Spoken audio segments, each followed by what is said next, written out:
Alright, so in this video I'm going to go over the basics of utility analysis. So we'll go over what utility analysis is, why we do it, some key things to look for. I'll give you some insight into what to look for on the utility analysis you'll perform in this exercise in this class, and also go over some advanced stuff with some hourly utility use that's optional at the end here. And we'll also distinguish between marginal and blended rates. Okay, so utility analysis is, you basically take at least a year's worth of utility bills, at least a year. Ideally you have 2 years of bills, because that way you can sort of try to cancel out any kind of impacts to the weather, or just like, sometimes you have a weird year of energy use, so it's good to average out as many years as you possibly can. So bare minimum of 1, but 2 is always good. The level of analysis varies depending on what you're trying to do. A residential analysis, usually pretty simple. Commercial analysis, you can really get in depth, but it just depends on the level of the energy audit and what the goal of the analysis is. So there's a couple of reasons to do it. Number one, you want to figure out how much you're paying for per unit, so per kilowatt, per kilowatt hour, per CCF, whatever. That's really important if you're doing an analysis, because these are usually done for an energy audit, and so you want to know how much you're paying, so that way you know how much you can save by reducing your energy use. You'll generally analyze the general trends, like when are you using the most, are you using too much at certain times of year, and so forth. You can sometimes detect problems like anomalies in your use. If you have really high usage a certain month out of the year, that can help tip you off that maybe there's something wrong, and what is wrong. You also want to know what types of energy the building is using, right? So if you want to analyze the energy use in a building, you need to know what types of energy are being used. Okay. So just to give you some insight into some of the things that you should look for in this in the utility bills you'll see in this lab, some of the key components of the utility bill. So some things you want to look for. First of all, you want to make sure you're looking at charges for that month. Sometimes you're going to have some leftover charges from a previous month, so that's important to remember. And in terms of, really important, if you're trying to figure out the energy unit, it's going to be at the top here. So you can see here we have kilowatt hours. So our total use this month is 787 kilowatt hours. So if it's a CCF, that's going to be natural gas. But you need to pay attention to the unit up there. There's a bunch of different charges here, so we'll pick through some of these here in a minute. Again, you want to keep an eye out if there's a balance from the last bill, because you're only counting what you got charged for that month. You're basically looking at the new charges, but you're not looking at all the new charges, and I'm going to go over that here in a minute. You just have to be careful which month you're analyzing as well. So the month, you can see there's some dates here. The begin date, the start date is July 29th, and then the end date is August 27th. This is a really easy one. This is your August bill.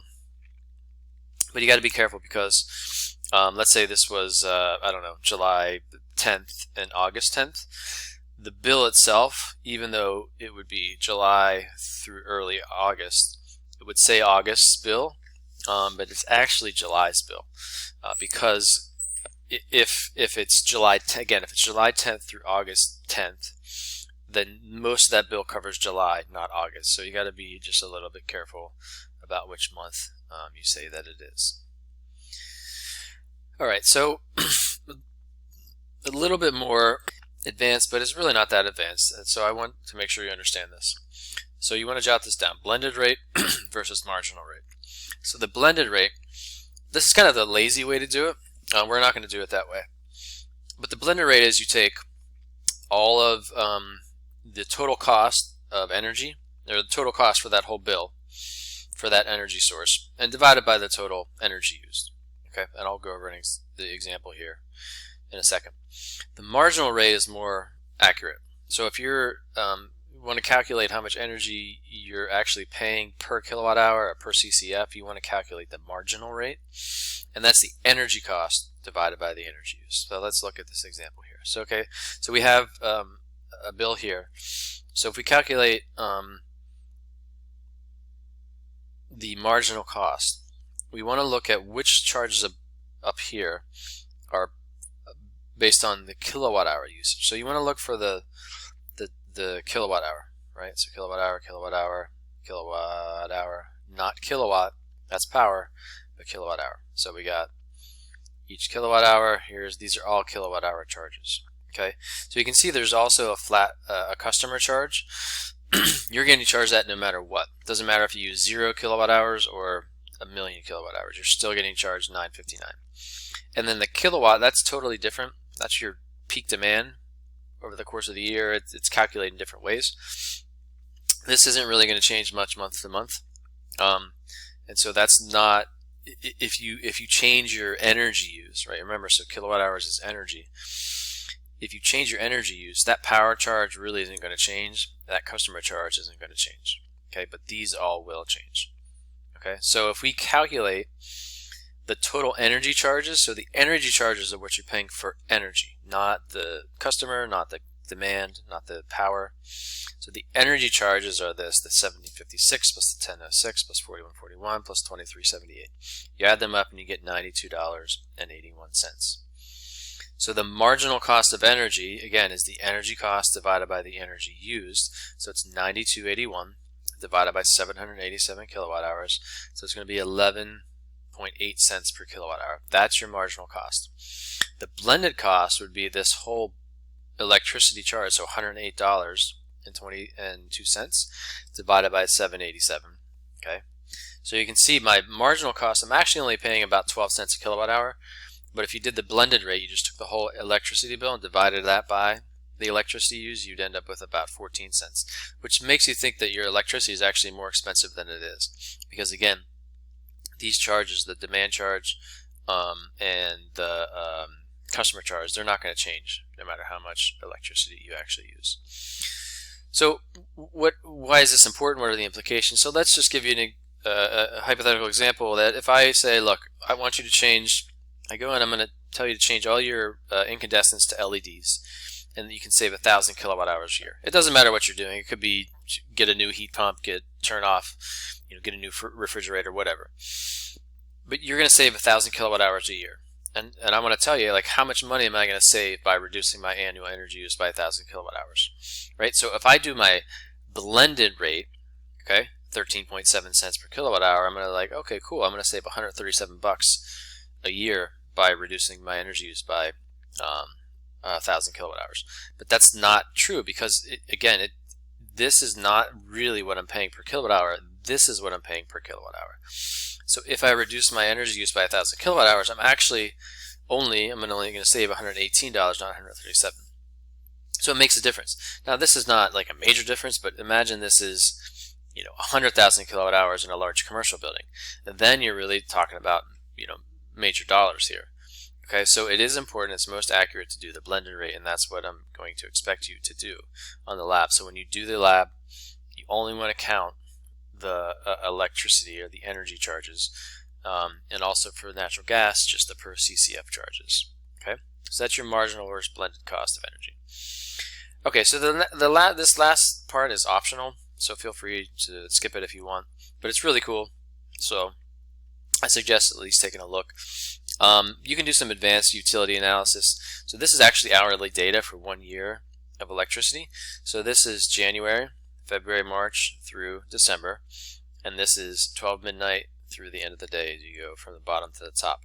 And the color code is the kilowatt hours that this happened to be a school/church used throughout the year. So this one image gives you the entire year's worth of energy used by the hour, the electricity used by the hour, and you can really see, April and May, it's like they really reduce their energy use. There's a really high peak in the summer probably because of cooling, and it looks like, most likely this is a lot of lights, and you can see when the building opens up every day, right? So it's somewhere between 7 and 8 a.m. and it usually closes around 4 p.m. So an image like this is really useful for doing a utility analysis. Although we're not going to go over this in this class, but this is something that actually you can generate if you're a Delmarva customer. You can generate this for your house, and I can show you how if you want to. All right, so we can look at all these different things. So this is 1 year of electricity use in a different building. Here's more, so you can see a lot of summer use, and this is really, I mean, you should not be using that much electricity overnight in a building. So that's a good indication that there's something going on here that shouldn't be. I mean, that's a heck of a lot of energy use in July, August, September. It should generally set back overnight, especially in the summertime when it cools down and nobody's in the building.